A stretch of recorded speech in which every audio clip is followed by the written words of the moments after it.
Hey guys, this is Hemant from Edureka. Today's session is going to be all about AWS versus Microsoft Azure. So we're going to discuss the differences and the things in common between these two cloud providers. So let's move on to today's agenda to see what all we'll be covering today. So we'll start off today's session by discussing the different cloud providers which are out there, followed by the topic of the day, which is AWS versus Azure. Once we're done with that, we'll move on to job trends, wherein we'll be discussing the different jobs, wherein we'll be seeing which cloud provider offers us better jobs. And in the end, we'll be passing the verdict as in which cloud provider is better. Let's move on to the cloud providers. So guys, these are basically the top cloud players which are out there in the market. You have Rackspace, you have DigitalOcean, you have IBM Cloud, Microsoft Azure, Google Cloud Platform, Join, Telemark, VMware, and obviously AWS. Now among these cloud players, obviously AWS is the leader among these cloud competitors. Now why AWS is the leader? Because it has the largest market share.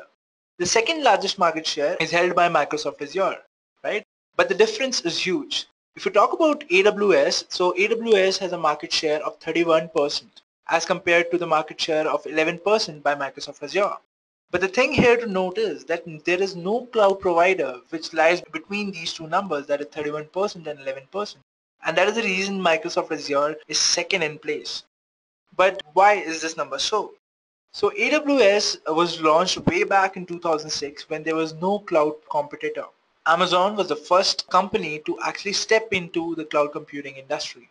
And that is the reason AWS is way ahead of other cloud providers. If you talk about Microsoft Azure, it was launched in 2010, which is 4 years later than AWS, right?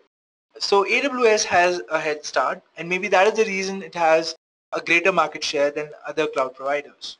And that is the reason that most of the services in Microsoft Azure are actually, the idea have been taken from AWS, because AWS is already successful. It is the most successful cloud provider. So obviously for reaching to the level of AWS, the cloud provider has to offer similar kind of services, and then once they reach the same level, they can show their innovation as well. So Microsoft Azure offers similar kind of services like AWS. So we'll be looking on to the services in a few moments. So let's see what are the parameters that we'll be discussing today. So these are the domains that we'll be looking today. We'll be differentiating these two cloud providers on the basis of the compute domain, the storage domain. Then we'll also talk about the databases domain.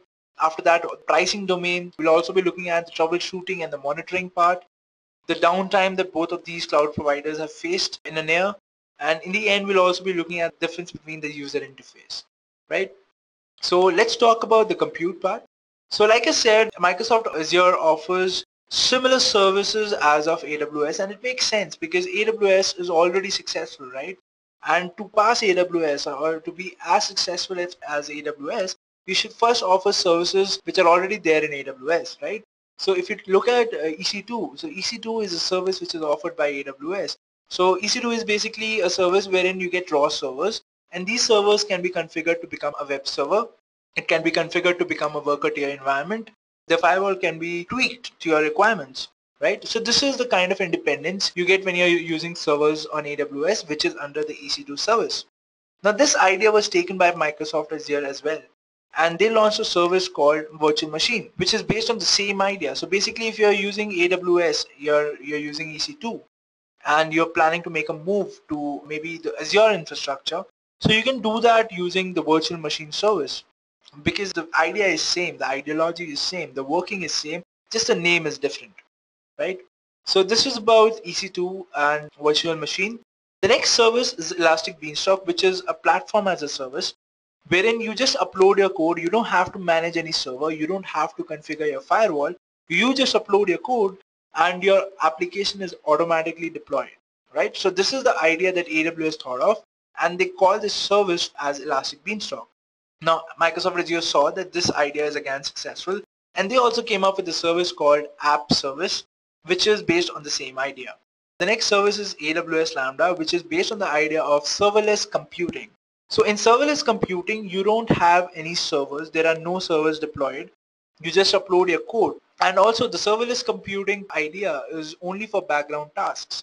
It is not used to deploy any application as in the case of Elastic Beanstalk. In the case of serverless computing, you execute background tasks, And these background tasks are executed by servers which are not decided by you, but it depends on the workload or on the processing which is required to run your code. So like I was saying, AWS Lambda, in AWS Lambda you just upload your code, and based on the workload and based on the processing that your code requires, the servers are deployed, right? If you talk about Microsoft Azure took that idea and launched a service called Functions. So AWS Lambda is actually functions in Microsoft Azure, right? So this is the compute part, guys. Now, like I said, AWS and Microsoft Azure are offering same kind of services. Let's look at them in more detail for the computing part. So any server that you launch in the cloud computing environment is called an instance, right? So if you talk about an AWS instance, so an M3.large AWS instance can be compared with a D2V2 instance in Azure, right? So let's talk about the configuration. So AWS gives you an 8 GB of RAM and 32 GB of storage in an M3.large instance. Similarly, in D2V2 instance, you get 7 GB of RAM and 100 GB of storage.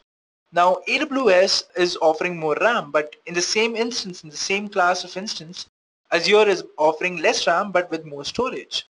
And if you look at other instances as well, so if the RAM is more on the Azure side, the storage is more, right? So if you want to compare AWS and Azure, they are comparable because you cannot say that AWS is better in this case and Azure is not, because both are offering similar kind of services. Because if you will pay for more RAM in Azure, you will be paying for more storage in AWS, right? So if you talk about compute domain as a whole, then Azure and AWS emerge as equals, right? Let's move on to the next domain, which is the storage domain. So in storage domain, the first service is in AWS is simple storage service. So simple storage service is based on the idea of object-based file system. So basically you can store any kind of file in this object-based file system. Now the same idea is also implemented in Microsoft Azure as well. It is called blob storage, which is again an object-based file system. And in blob storage as well, you can store any kind of file. The next service is SQS in AWS, which is kind of like a buffer. So SQS is a simple queuing service wherein you queue your tasks, and the servers which are not dependent on SQS. So SQS is an independent service, and servers which are independent again connect with this service to pick up tasks which are to be executed by them.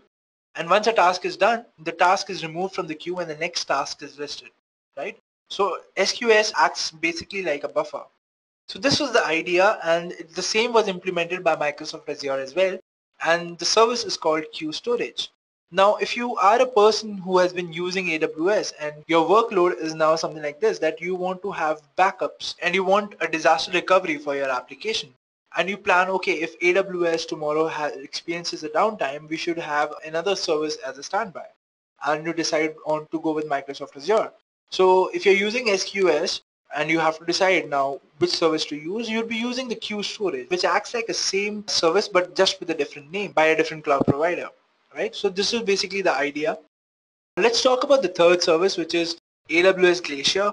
So AWS Glacier is basically a backup service used by AWS. So if you have your application in the AWS infrastructure and there is some data that you don't use that much frequently, you can store that data on a cheaper storage device or on a cheaper storage which is offered by AWS Glacier. So if you're using SSDs, which that is solid state drives, and if you compare it with the pricing of magnetic tapes, so magnetic tapes are way cheaper than solid state drives, right? So you can migrate your data that you're not using that much frequently from an SSD to the magnetic tapes, and that is what AWS Glacier is all about. It's a backup service, right? Now the same idea was implemented by Microsoft Azure as well, and they offer a service called backup. So in backup you do the same thing, infrequently accessed data, and you store it in a cheaper storage, right? So this was about storage. Let's move on to the next domain, which is databases.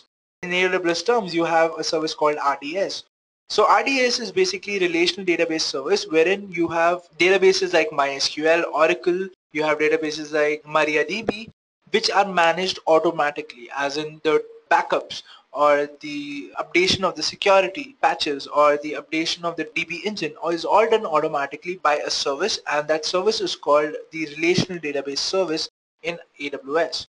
Now that same idea was implemented in Microsoft Azure as well, but then this case in the SQL database service, you don't have the option of choosing a database. You have a database called SQL and you have to configure everything in that. You don't have a MySQL or you don't have a MariaDB database, you don't have an Oracle database, you just have SQL, right? So you have to change your application code to meet the requirements of this SQL database which is provided by Microsoft Azure. So basically Microsoft Azure has not reached that level yet. So AWS wins in this case. Let's talk about the next service, which is Redshift. So Redshift is a data warehouse service wherein you do data analytics, right? So you feed in data and you can perform analytics on that. So the same idea was implemented by Microsoft Azure as well, and they offer a service called the SQL Data Warehouse, wherein you get the same functionality, the same idea, but with a different name, right? The third service is DynamoDB. So DynamoDB is again like RDS a managed service, but DynamoDB is used for non-relational databases, right? And the same idea has been implemented by Microsoft Azure as well, and they call their service as DocumentDB. Now let's talk about pricing, which actually makes a difference. In the cloud computing world, actually, you get discounts when you're reserving your servers, when you're reserving your instances, right? So AWS has a scheme wherein you get discounts if you reserve your instances for a particular term. Now this term could be 1 year or 3 years, right?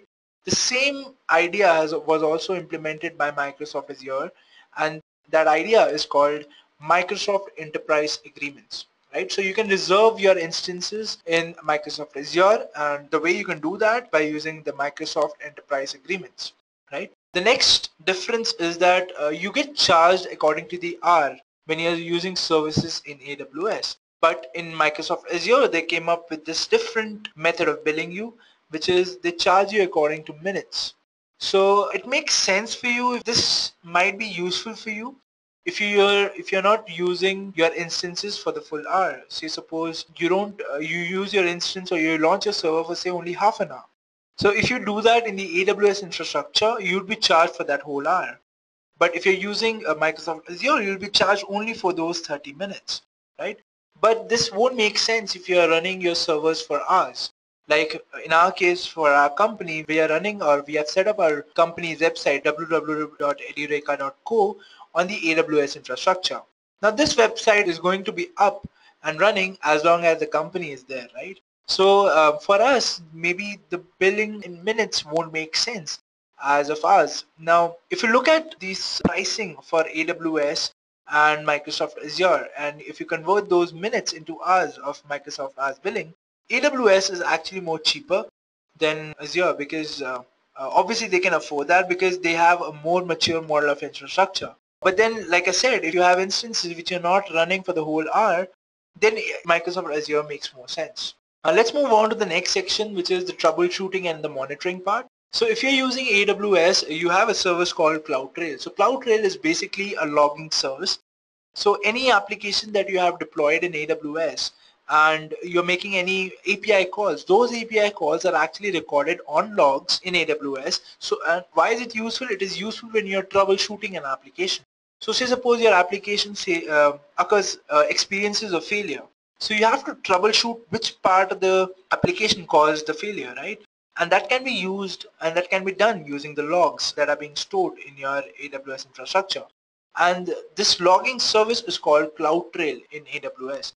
But if you compare it with Microsoft Azure, so Azure has a similar service. The service is called Azure Operational Insights, right? So if you want logging service to be implemented in Microsoft Azure, you can do that using the Azure Operational Insights. The next service is CloudWatch. So CloudWatch is a cloud monitoring tool. In cloud monitoring, if you want to monitor your instances, how much traffic, if you want to monitor the traffic which is coming onto your instances in AWS, you would do that using CloudWatch. And similar kind of thing can be done in Microsoft Azure instances as well using the Azure Application Insights. Now guys, if we compare AWS and Azure, AWS actually has a lot more services than Microsoft Azure. But Microsoft Azure, like I said, was launched pretty late than AWS, and it's been trying to catch on to Amazon Web Services. And if you look at the growth rate for Microsoft Azure, it's actually been pretty decent.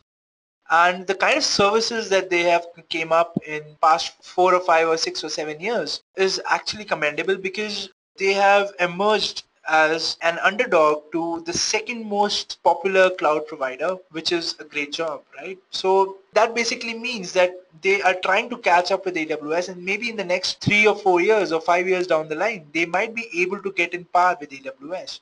And they might get there by just implementing the same ideas as AWS did, because AWS has already tried and tested each and every service, and they know which services are successful, right? So Azure, if it feels that this service is successful and it needs to be implemented in their infrastructure as well, it can do that.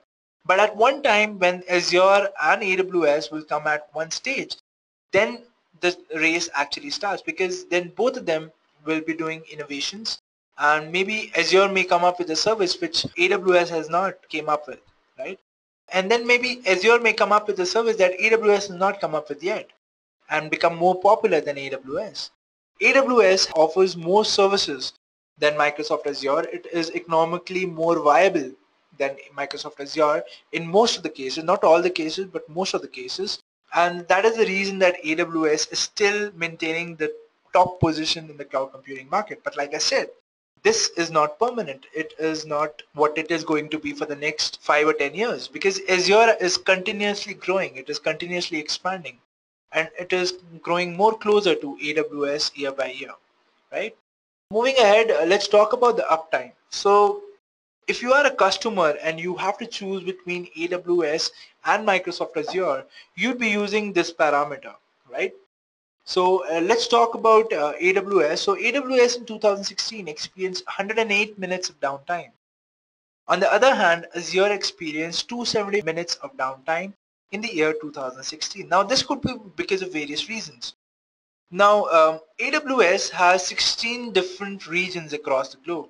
Now Azure claims that it has around 30 plus regions around the globe, and because of these many regions, which is obviously more than AWS, their logic is also right, that because the number of regions has increased, their downtime probability has become more, and that's why they have more duration for their downtime. The other reason for this could be that AWS has a more mature model of infrastructure. Now, like I said, AWS was launched way back in 2006. So they have more mature model of infrastructure, as in they've experienced more scenarios wherein they've suffered power outages, and maybe they came up with a mitigation strategy, or they came up with the strategy to avoid that kind of power outage. So Microsoft Azure is still a new player in the market, and it is not that much equipped as AWS is, right? And that is the reason that maybe it is experiencing more downtime.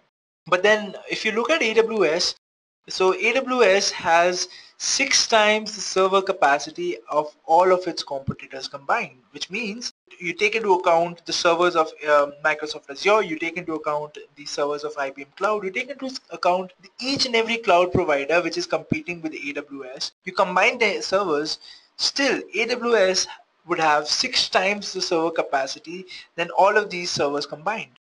And after that, they have only 108 minutes of downtime in a year, which is commendable. Now, like I said, it could be because AWS has more experience in the cloud computing domain, and maybe Azure in the coming years would catch up onto that. But then 108 minutes for these many servers is commendable, guys. And that is the reason why AWS is more preferred by customers when they want to deploy their application on cloud infrastructure. So they prefer more AWS than Microsoft Azure.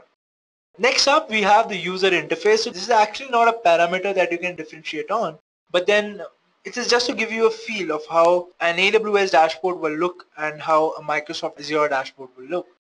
So as you can see from the dashboard, AWS has a white bluish theme kind of dashboard, wherein Microsoft Azure has a premium kind of feeling. They have a black kind of dashboard. So let me give you a live example for both of them. So this is the dashboard, guys, for AWS. So all the services that are provided by AWS are listed over here. So you click on that service and you can deploy that service. Now comparing this with the Azure dashboard, so this is how Azure dashboard looks like. So if you want to launch an EC2 service, or you want to launch virtual machines, you can do that by clicking on virtual machines and launching that. So you have all the services listed under Microsoft Azure over here. You click on the service and you can actually launch that, right? So This is how the dashboard for Microsoft Azure looks, and this is how the dashboard for AWS looks, right? So coming back, so this was just to give you a feel of the difference between Azure dashboard and the AWS dashboard. Guys, let's move on to our next section, which discusses the job trends. So we can clearly see that AWS is more widely adopted in the cloud computing market than Azure as of now, and hence more of AWS experts is needed in the industry, right? And that is the reason you have more job postings for an AWS solution architect as compared to an Azure solutions architect. So the blue line is the Azure solutions architect job postings, and the orange line is the AWS solutions architect job posting. So if you talk about you, so you are a person who wants to make a move to the cloud industry, right? And since you want to make a move to the cloud industry, obviously you choose a cloud provider who has more job postings, right? So you have a better chance over there. So clearly AWS wins in the job trend scene as well.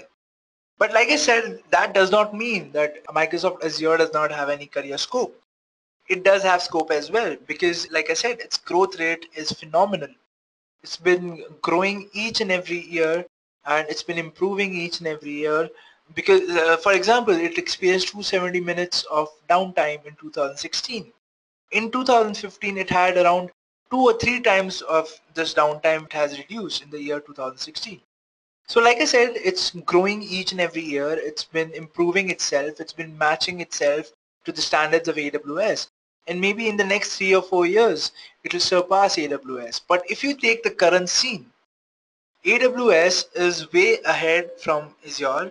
AWS has more jobs than Azure.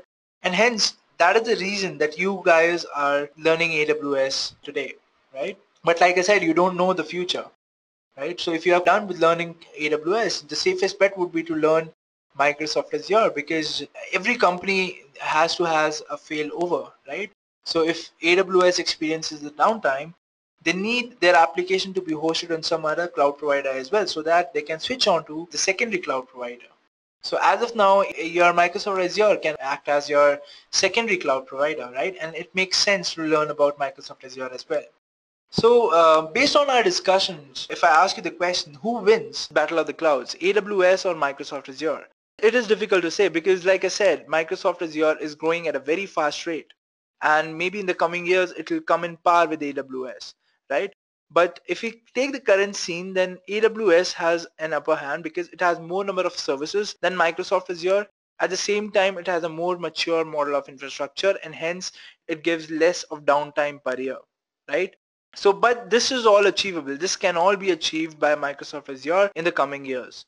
It may even surpass AWS for that matter, right? So it is very difficult to say who wins. So if you ask me that which cloud provider I should go for, I'd say it depends on your usage. Because if I'm a company and I'm using AWS, migrating altogether to a new cloud provider will cost me a lot.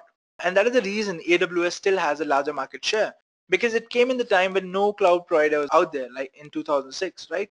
So it could be a reason because if I was on AWS and now I have an option between Microsoft Azure and AWS, I'd stick on to AWS when the prices are same. Because first of all, migrating all of my applications to a new infrastructure will cost me a lot because I have to change the underlying code because the infrastructures are different, right? So that's why people stick on to AWS. First reason. Second reason people stick to AWS is because it is an old service. It has that trust in people because it's been there since 2006, like I said, and it's been dealing with cloud computing since that time.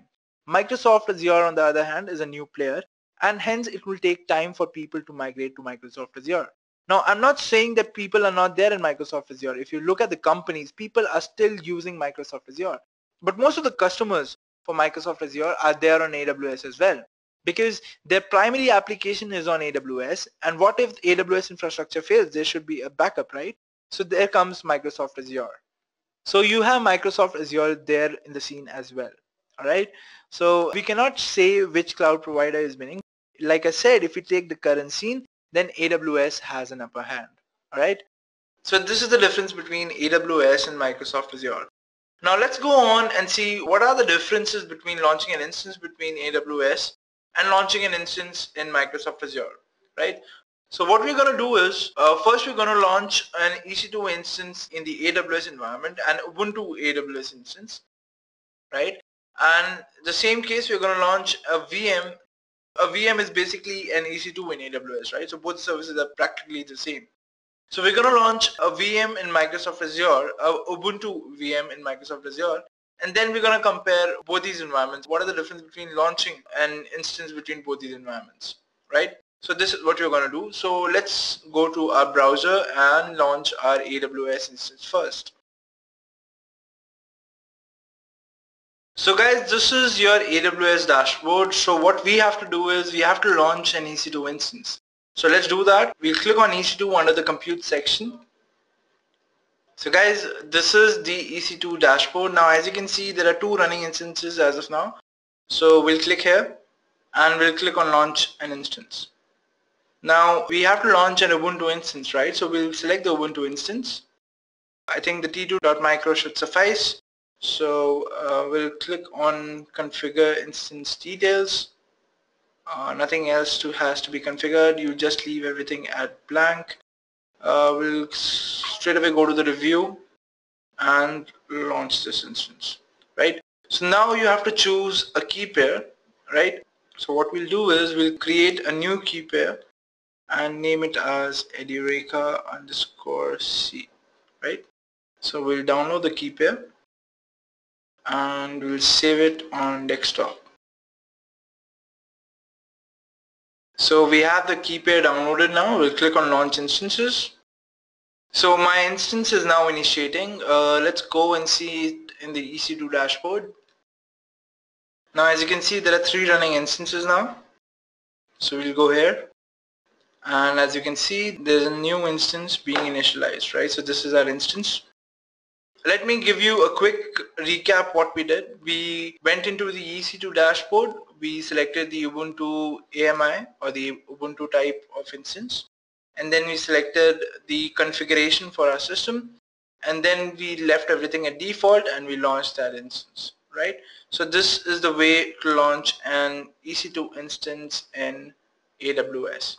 Now the difference when you launch an instance in your Microsoft Azure is that first of all this service, this same exact service is called a VM in Microsoft Azure.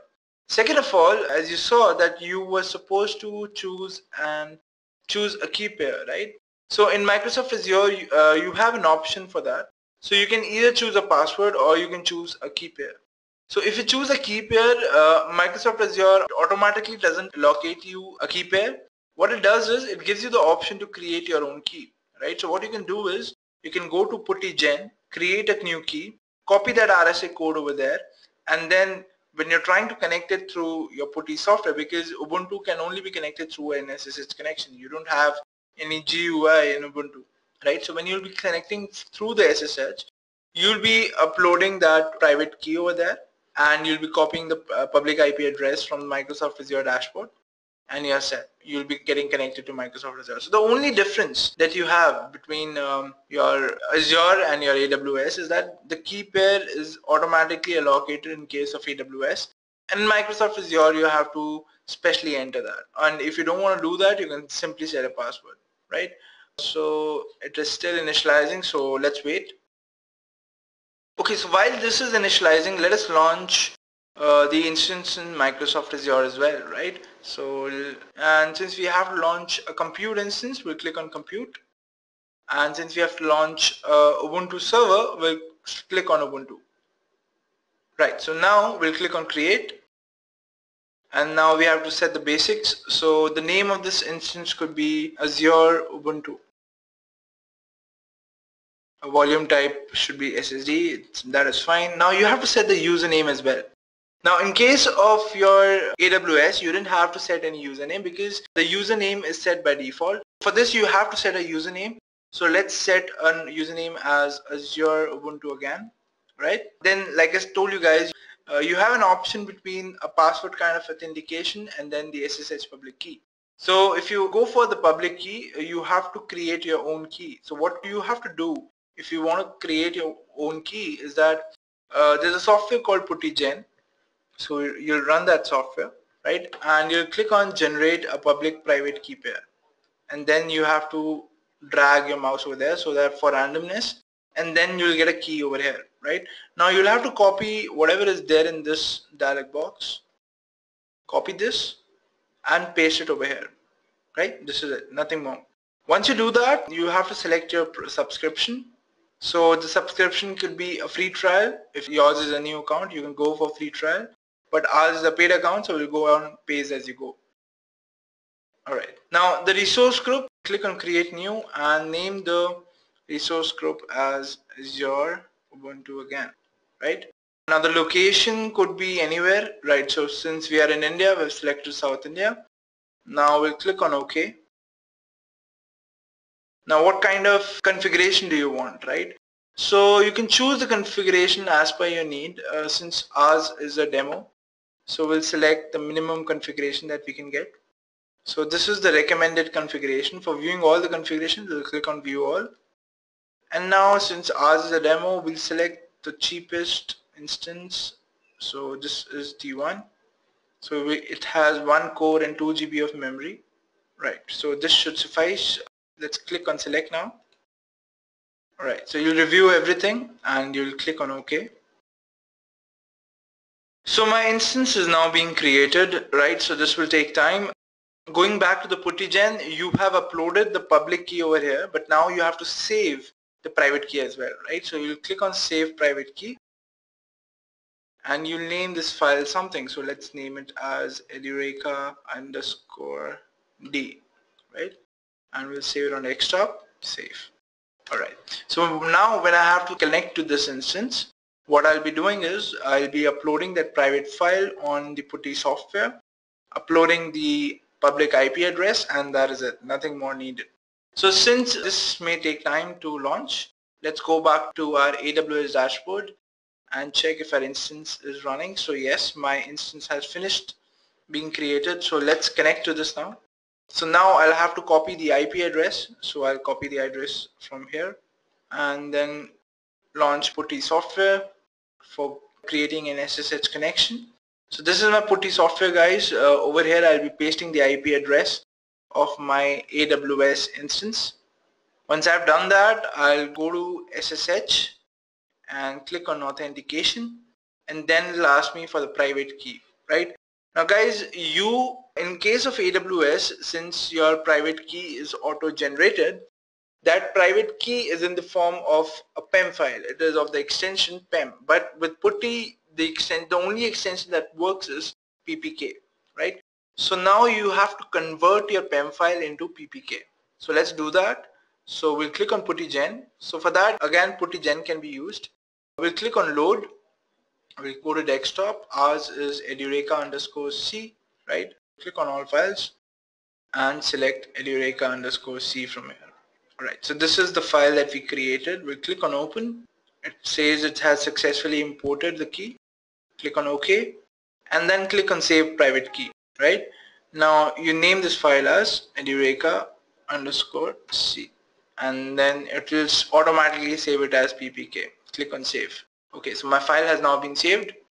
Now again, I'll just recap what I did in my PuTTY software. So over here I pasted the IP address. This is the main page, guys. Once you open PuTTY, you'll reach this page. So you'll be copying the IP address here and then you'll be going into SSH and then click on authentication. You'll reach this page. Click on browse and go to the key that you just created. So it is Edureka_C, right? So this is the PPK file. I'll click on open. Click on yes. So now you'll be asked the username, right? So any Ubuntu instance that you launch on AWS, its default username is Ubuntu. So what we're going to do is we're going to write Ubuntu over here and then hit enter. So it will authenticate you with the public key and then yes. So now you have successfully entered and accessed your Ubuntu instance in AWS. So guys, this is the way you access your Ubuntu instance in AWS. Now let's see how you can do that in case of Azure. So let's exit this session now, right? This was AWS. Now we'll go to our Azure machine. So this is my Azure dashboard and my IP address is this, right? So let's just copy this IP address and launch a PuTTY software, paste the IP address here, click on SSH, click on authentication. Same procedure guys, no difference. But in our Azure case, we already have a PPK file because we created the key ourselves, right?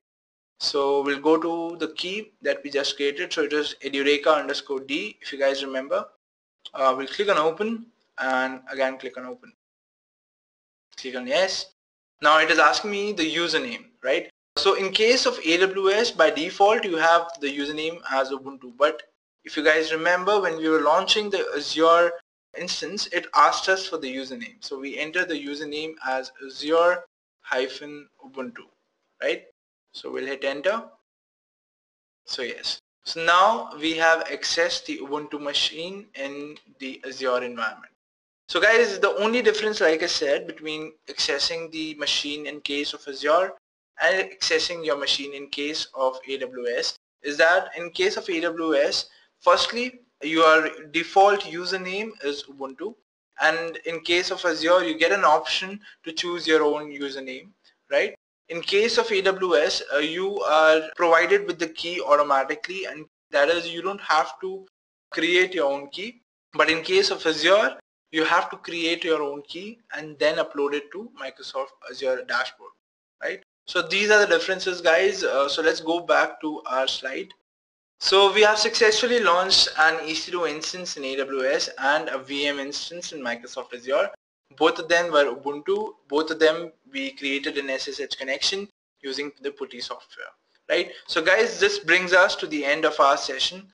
So thank you guys for attending today's session. I hope you learned something new today. Whatever we have practiced today, I suggest you guys that you should practice it once on your own as well. It seems simple, but you might learn something new when you're doing something on your own, right? So please practice it on your own machine as well. Okay, so that's it guys. Goodbye.